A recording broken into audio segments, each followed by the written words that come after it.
Welcome, my name's John Guy. We'll be talking a bit later on.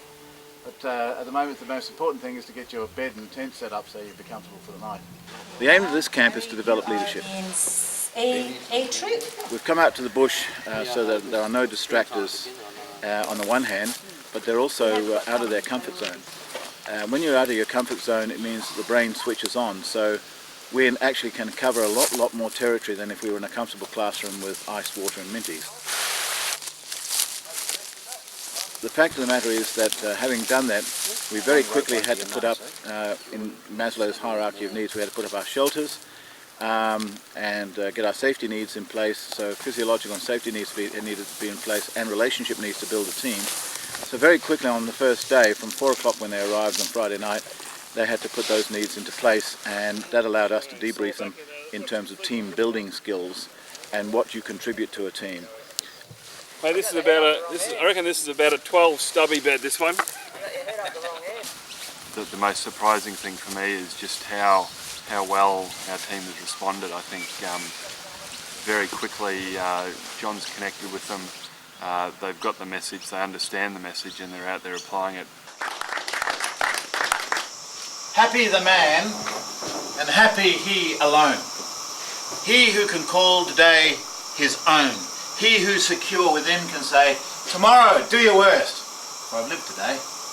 I find a lot of people will come to these things, think, yeah, that's great, and it all falls out the back of their head and they do what they've always done. One of the reasons we come out here to the bush, it does make it stick. And there's some really important things to make it stick.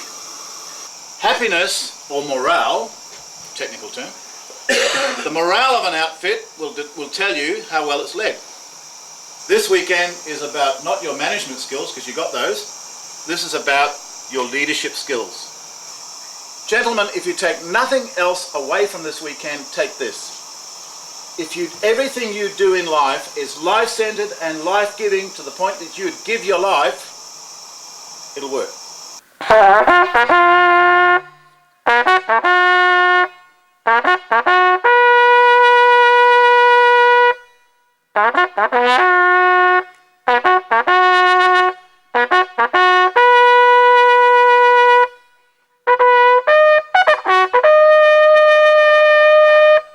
Lost bushwalker, and we've been asked to come out and help find them. So we're going down here to wait for our pickup. So let's move out.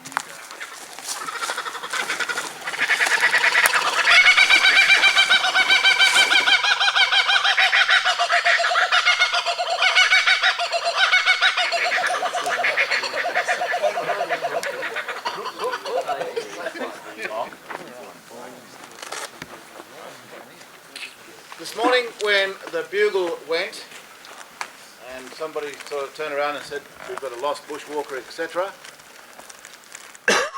no doubt there were some interesting thoughts flooding through the mind. Most of us go through life, and we can do this quite happily a lot of the time. We let the environment kind of run us.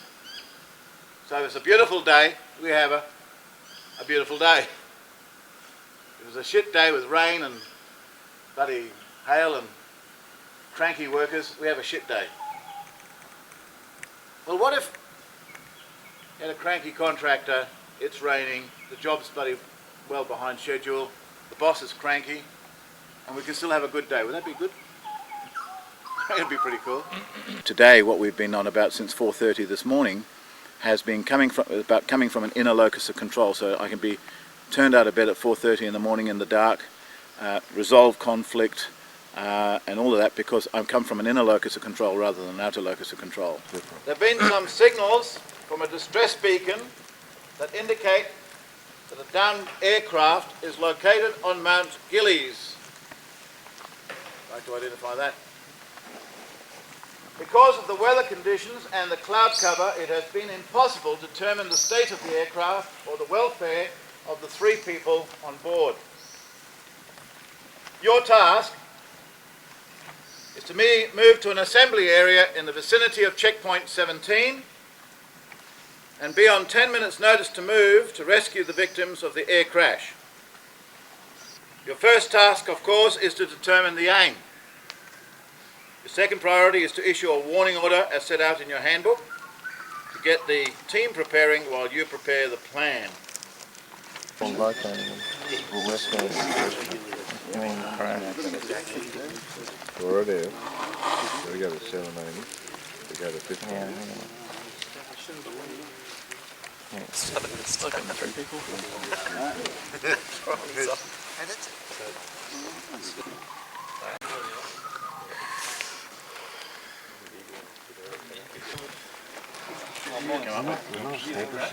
Number of different aims there, gentlemen. What do we take away from that? People construe things differently. Exactly. Before I threw a lot of chaff at you, I said, you are to move to an assembly area at checkpoint 17 and be on 10 minutes notice to move to rescue the victims of the air crash. From which you can deduce the aim is to move to checkpoint 17.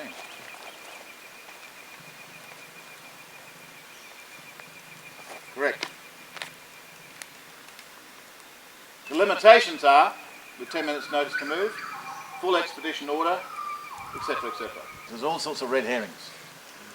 And the human inclination, of course, the poor bastards in this bloody aeroplane, where they're having, you know, they're really desperate and they're still alive and we could actually rescue them. And we get all excited about rushing through the jungle to find them, okay?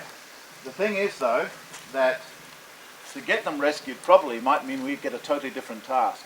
I think our guys are very practical, and I think experiential learning is significantly superior to any classroom. We have a person down with a broken leg over near the toilet block. We need to make a stretcher and then move him to the evacuation point, which is on the grassy knoll over down that gully and over the other side of the hill there. Yep. Okay, move in, fellas, and just pause there for a second. I'll be doing this periodically during the session, just pausing, because it's not moving, making stretches and moving that's important. I mean, we've got to do that because that's the medium that we're working with. I want you to understand the process. Okay.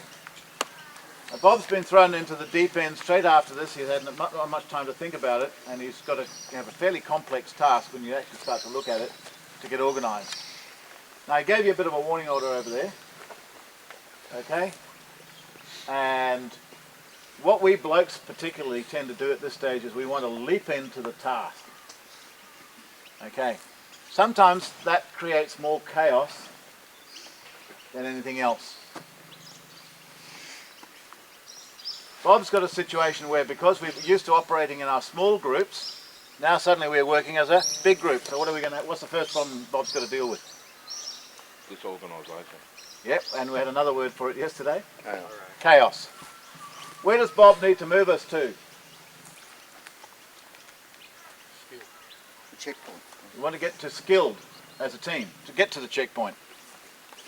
There's an intermediary step between chaos and skilled, and that is? Training. To move from chaos to skilled, what's the middle step that any group goes through? Formal. Well done.